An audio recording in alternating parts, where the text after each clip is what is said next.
नमस्कार, मैं हूं आपके साथ खुशबू सिंह। स्वागत है आपका युग चरण में। चलिए शुरुआत करते हैं बुलेटिन की।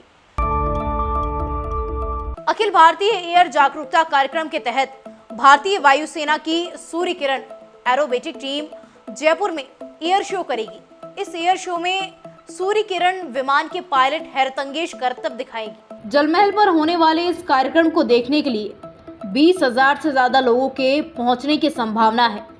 इसे देखते हुए जिला प्रशासन ने यहां सुरक्षा व्यवस्था और शो में आने वाले लोगों के लिए बैठने और पीने के पानी समेत अन्य व्यवस्थाएं करने में जुट गई है।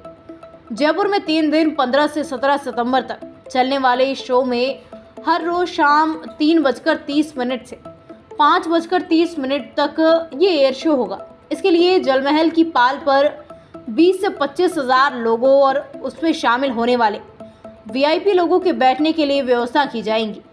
इस शो में Surya Kiran team 9 hoc aircraft का दल हैरतअंगेज हवाई करतब दिखाएगा।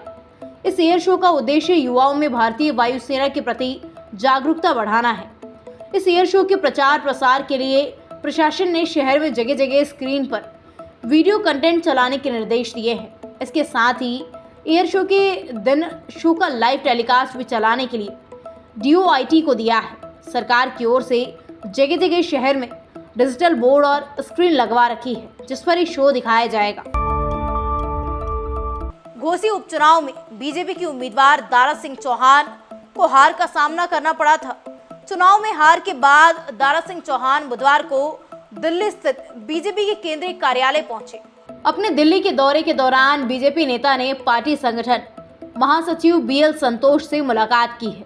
इसके अलावा कई अन्य बड़े नेताओं से मुलाकात कर रहे हैं। सूत्रों की माने तो दारा सिंह चौहान अपने दिल्ली दौरे पर बीजेपी के राष्ट्रीय अध्यक्ष JP नड्डा से मुलाकात कर सकते हैं। इसके अलावा संगठन स्तर के भी कुछ नेताओं से मुलाकात कर सकते हैं। संगठन महासचिव BL संतोष से मुलाकात के दौरान घोसी में हुई पराजय को लेकर के सारी बात रखी। उन्होंने बताया कि किन कारणों से घोसी में हार हुई। साथ ही दारा सिंह चौहान ने अपने लिए भी आगे के कार्यों को लेकर के बात की।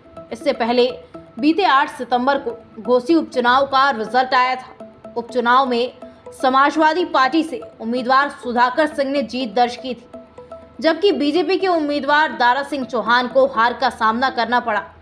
इस उपचुनाव में सुधाकर सिंह ने करीब 42,000 वोटों के अंतर से जीत दर्ज की थी। जयपुर में ट्रैफिक कंट्रोल के लिए कमिश्नरेट पुलिस ने खास प्लान तैयार किया है, जो अब जीरो टॉलरेंस रोड प्लान पर काम करेगी।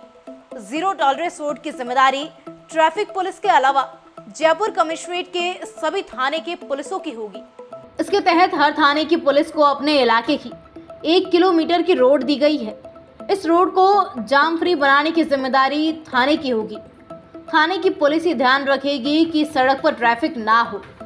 साथ ही ये भी ध्यान रखेंगे कि यहाँ पर लगने वाले ठेले और अन्य वाहनों को तय जगह पर शिफ्ट कराएंगे। ट्रैफिक नियम तोड़े नहीं जाने चाहिए, ऐसा करने वाले पर एक्शन होगा।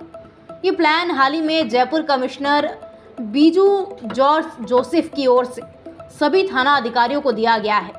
साथ ही 1 किलोमीटर के इस दायरे में पुलिस लगातार गश्त करती रहेगी। इसमें जयपुर ट्रैफिक पुलिस से भी थाना पुलिस मदद ले सकती है। Additional police commissioner traffic Rahul Prakash ने बताया कि शहर में आम और खास हर व्यक्ति शहर में बढ़ रहे ट्रैफिक से परेशान है। जयपुर पुलिस कंट्रोल रूम में आने वाली 10 में से 5 शिकायत ट्रैफिक से रिलेटेड सामने आ रही है। इसी परेशानी को खत्म करने के लिए Jaipur police commissioner Biju George Joseph की ओर से यह आदेश जारी किया गया है। G20 शिखर सम्मेलन में शिरकत करने भारत आए ब्रिटेन के प्रधानमंत्री ऋषि सुनक कई वजहों से चर्चा में बने हुए हैं। उन्होंने भारत दौरे पर मिले प्यार को लेकर के आभार भी व्यक्त किया, लेकिन भारत से ब्रिटेन लौटने के बाद अब सुनक को मुश्किलों का सामना करना पड़ रहा है। दरअसल G20 घोषणा पत्र में रूस के खिलाफ सख्त शब्दों को सुरक्षित नहीं करने के लिए हाउस ऑफ कॉमन्स में सांसद उनकी जमकर आलोचना कर रहे हैं। मीडिया रिपोर्ट के अनुसार ब्रिटिश प्रधानमंत्री की आलोचना इसलिए भी की जा रही है क्योंकि यूके को ऐतिहासिक नए आर्थिक गलियारे समझौते से बाहर रखा गया है। ऐसे में विपक्ष उनसे इसको लेकर के सवाल भी पूछ रहा है। इसके साथ ही विपक्ष सुनक से बार बार यह भी पूछ रहा है कि क्या उन्होंने PM नरेंद्र मोदी से स्कॉटिश सिख जगतार सिंह सोहेल की रिहाई सुनिश्चित करने के लिए कहा। क्या उन्होंने उनके सामने ये तथ्य उठाया था कि भारत रूस से तेल खरीद रहा है?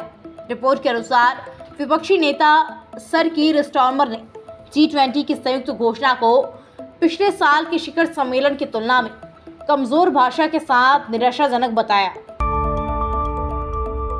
विद्याधर स्थित बियानी बीएड कॉलेज में ओरिएंटेशन प्रोग्राम ऊर्जा के नए सेशन का आगाज नई उमंग के साथ किया गया। संस्था के निदेशक डॉक्टर संजय बियानी और कॉलेज के प्राचार्य डॉक्टर एकता पारिक ने मां सरस्वती के समक्ष दीप प्रज्वलित कर कार्यक्रम का शुभारंभ किया।